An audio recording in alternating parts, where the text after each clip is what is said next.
2006, 2007, I realized we were getting big, so what else could we do? Bought a little 3-acre parcel of land over there. There was an out-of-business Sam's Club. There was a low-performing Walmart, and basically over the course of 6 or 7 years, we did, I think, 12 or 13 different purchases of 39 different parcels of land, assembling this 266 acres, one of the largest urban redevelopment efforts in the United States. So it's called Baltimore Peninsula. So we're actually at the tip, which is the Under Armour HQ.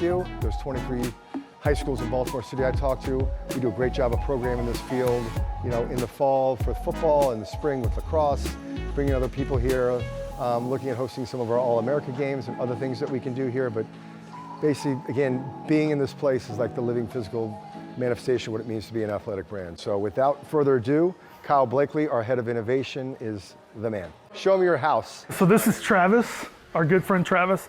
This is a performance dummy. Basically, it simulates how a body sweats. And so it's really important because it helps us iterate hundreds of things before we put it on a person. And actually, this chamber, we can simulate all sorts of different climates, whether it's hot or cold. This is a tool that really for us is essential. This mannequin, I think, has 32 zones. The foot in itself has 12. So if we want to look at the foot in more detail, we can literally tell you the difference in heat from the toe top to the toe bottom, the front of the shin, the back of the shin. We can get real nitty gritty with that. And what's the process like for you testing these things? It's a blast. It's like a big doll that we get to dress up and test fun stuff on. So Travis right now is testing our IsoChill technology. So IsoChill is really to help keep you cool. Just put this on your arm. Hold that right there for a second. Yeah. 3, 2, 1. And you feel it's like, wow, how does that work? It's actually Correct. Making me cooler in here. Correct. So this is an innovation that Under Armour basically has used as one of our best kept secrets, that we're no longer going to do that anymore and let people know that we actually make technology and innovation. Imagine it's hot as heck on a golf course and during the day, and IsoChill is something we can apply in t-shirts, apparel, all over the place, but pretty extraordinary how it works. This is the proving ground space, so this is where we do all of our mechanical testing for the materials that go into our apparel, accessories, and footwear businesses. Under Armour innovated a method that is exclusive to us that helps quantify how the cushioning response of a piece of footwear is going to change over the course of a marathon distance, but then we catered that specifically to our premier athletes on our roster, namely Sharon Lokedi. So right now, what you're seeing here is Sharon Lokedi's impact profile being perfectly replicated in a left, right, left, right, left, right type of cadence. We have an instrumented treadmill that we had Sharon come in and run on about a month before she ran in the Boston Marathon.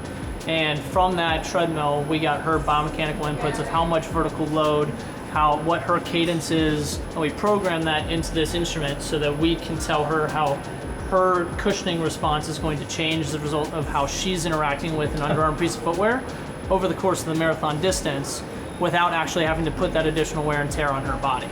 This is invaluable because we can start pinpointing areas of opportunity.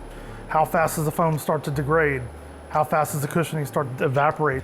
I think one of the things we Googled was that in the Boston Marathon's last 40 years since sort of the shoe brands have been there, there's been 5 brands that have won the Boston Marathon.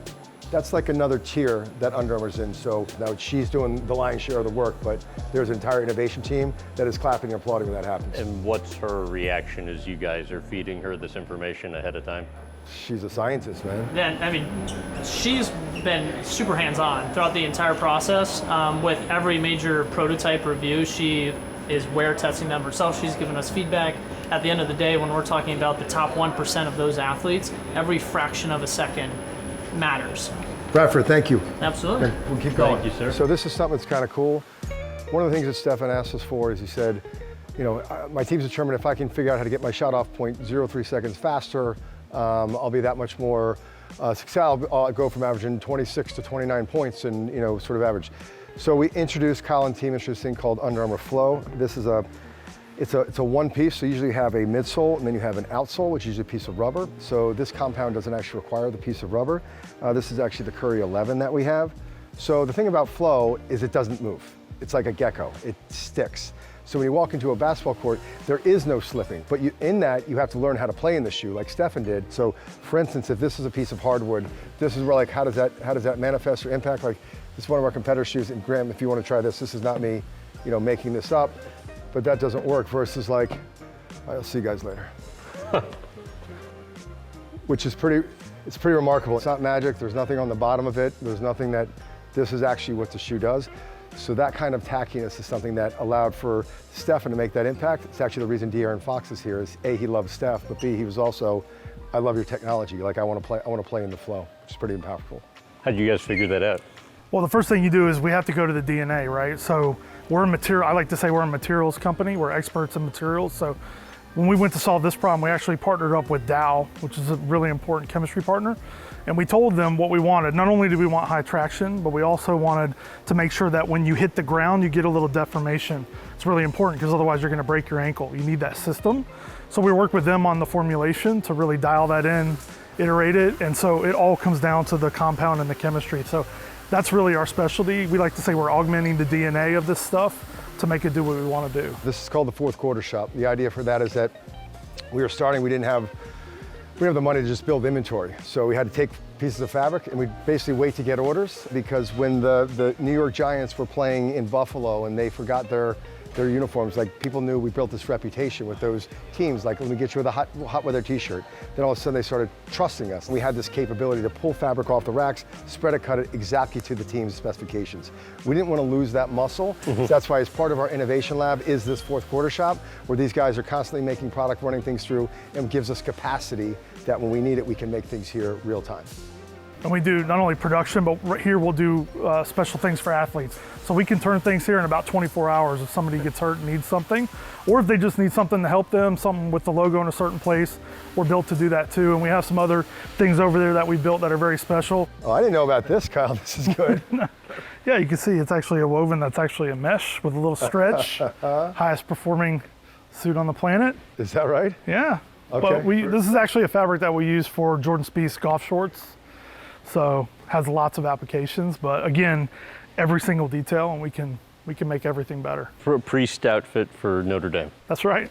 Yep. This is our space suit. Yep. Fully fire retardant. Every single detail.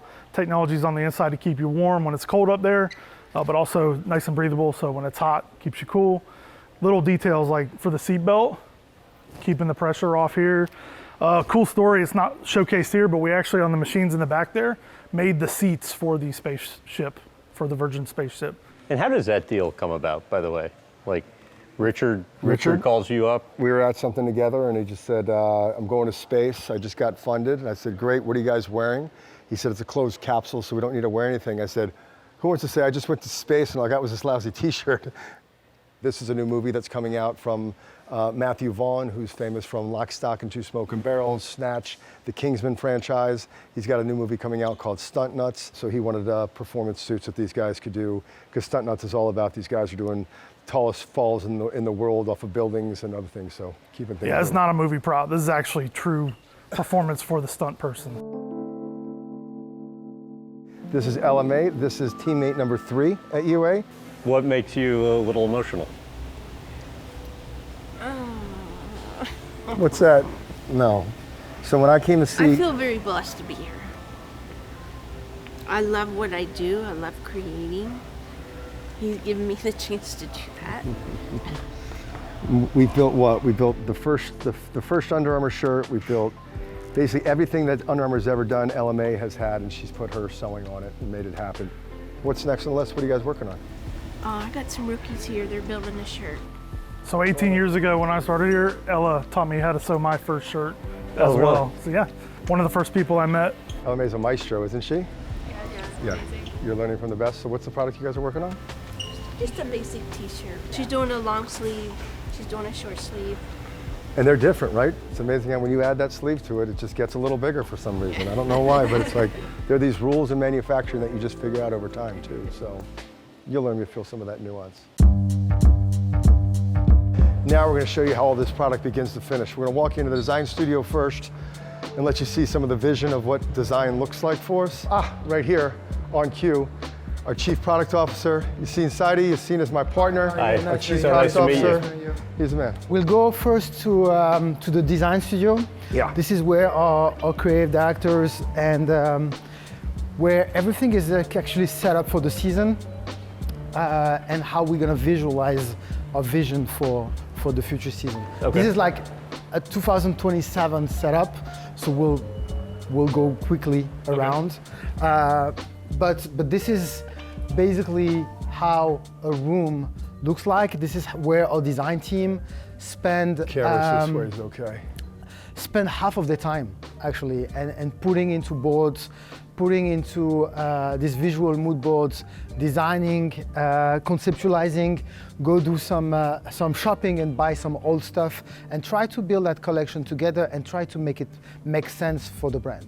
And every year and every season we come up with one theme. The theme is supported by some specific design direction, a specific color palette that drives every single category. So explain what the thinking is here. The thinking here is this is most of the shopping that we do around the world. A lot of thrifting here. We go buy old stuff from old brand and old product, and we look at the fabric, we look at the shape, we look at the colors, we look how a combo of these two colors, how they match, we look at the washes, and we bring that to us and say, okay, how this would look like in a category like sportswear, how this will look like in a category for running, and we define the theme that way. And we bring Kevin along in the process and share with him our vision. This is also one of the advantages of working with a founder, because he started exactly that way, and he giving us feedback of a direction of what the brand should look like and how it should be. It's very, very helpful. These guys will focus on a merchandise range as well as I'll typically zero in on, okay, what are the bangers that we have for this season? Because you just can't, if I'll be driving him crazy if I'm like, I don't like the way you use this line or that line. But like, here's 3 products, like this Halo shoe was one, you know, getting really close This to one, yeah. Yassine and just making sure our story was right there. And You know? what's your view of like what it means to get the story right? So you know, I started designing Under Armour products before I started my job. And Halo, the shoe that Kevin is wearing, was the first idea. It's like, how do we use our logo as a functional element and not just as a branding? Okay, for example, in that specific shoe, the Halo trainer, the logo placed on the heel give you a certain level of stability because that's a training shoe. The objective for myself, Kevin, and the team is like, how do we merge innovation in technology with the innovation in design? And bringing that element of innovation in design, that's something new for the company that has completely embraced, and now you will see that in the coming season completely fusing both worlds. As you're seeing the new products in the pipeline, how has that impacted your enthusiasm? Exciting, but still, even the things that we're looking at now, this is spring 26 that we're looking at, you know? Yeah. So it's probably, it takes so long here as well. Like, you just want to get out and you want to start with that clean sheet of paper and just get going. How many hands touch a pair of shoes before it reaches the consumer? It's like 130 or something to make a single pair of shoes. So that's when we talk about U.S. manufacturing here. On the apparel side, it just gets, you're talking about labor-intensive, you know, processes and steps for it to happen. Let's just walk through the store real quick. What's up, guys? How y'all doing? Oh, what's up, brother? Are you me? This is Ryan Wood. Oh, Ryan, we were talking about you in the interview today. Yeah. You know. So, And this is son Everett. Hi, I'm Graham. Nice to meet you. Ryan lives out in Colorado and is in town with Everett, so. Okay, so what do you remember from the earliest days of I just got off the plane. No. What do I remember about him? no, from the earliest days of building the company The together. earliest days of building company. Just the hustle, man. Just working hard and a bunch of buddies, a bunch of competitors, just fighting hard and scratching, and that was it every day. I'm really proud of Kevin. I mean, you know, what he's done with the brand and the company, and walk in here and see this, it's amazing. First thing we tried out was a backpack. All right, so give me 2 fingers like this. This is a professional pitch, all right? Are you ready like that? So I want you to take, and I want you to feel like that's a real backpack, Yeah, right. Like real weight. So this is called the No Way backpack. Okay, so what it means is it's auxetic straps. We call them suspension straps. Auxetic means it stretches laterally, horizontal, it stretches vertically up and down, and it stretches out. So we actually took this from, I want you to taste what you just felt, to what this feels like on your back as it comes in right here. It doesn't feel like anything's on your back. This was actually an idea that was taken from a dog leash that had a bungee cord on it. Sort of pulled the whole thing off, but yeah, you get the vibe. Let me show you something special. So this is where I do one of these. Okay, what makes Under Armour unique or special? And this is where I say, in the future, in my hands, It's the future of sporting goods. Introducing the world's first performance hat. This is the Stealth Form uncrushable hat. Complete performance, and if this thing gets hot and sweaty, basically take it, dunk it in water, roll it in a towel, you can wring it up, wring it out, it'll pop back to perfect every single time. Nobody's gonna have a cotton hat in 2 years, would be my prediction.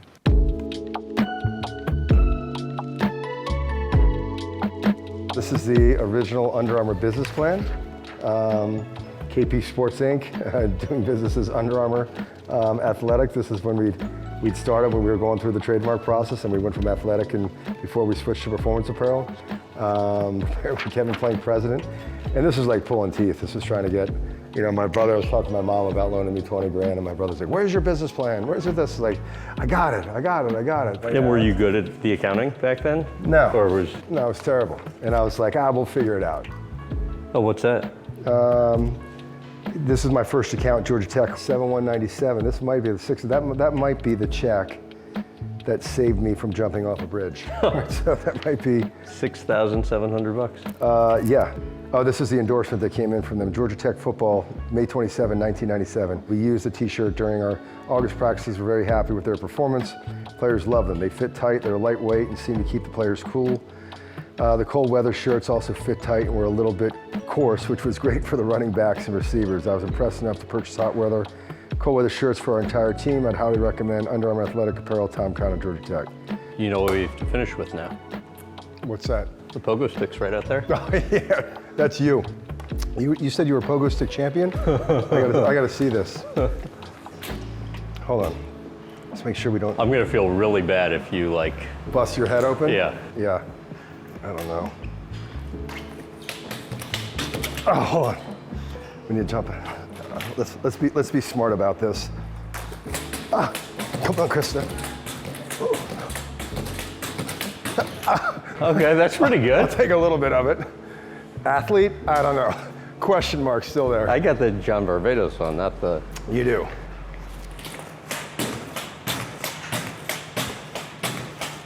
There you go.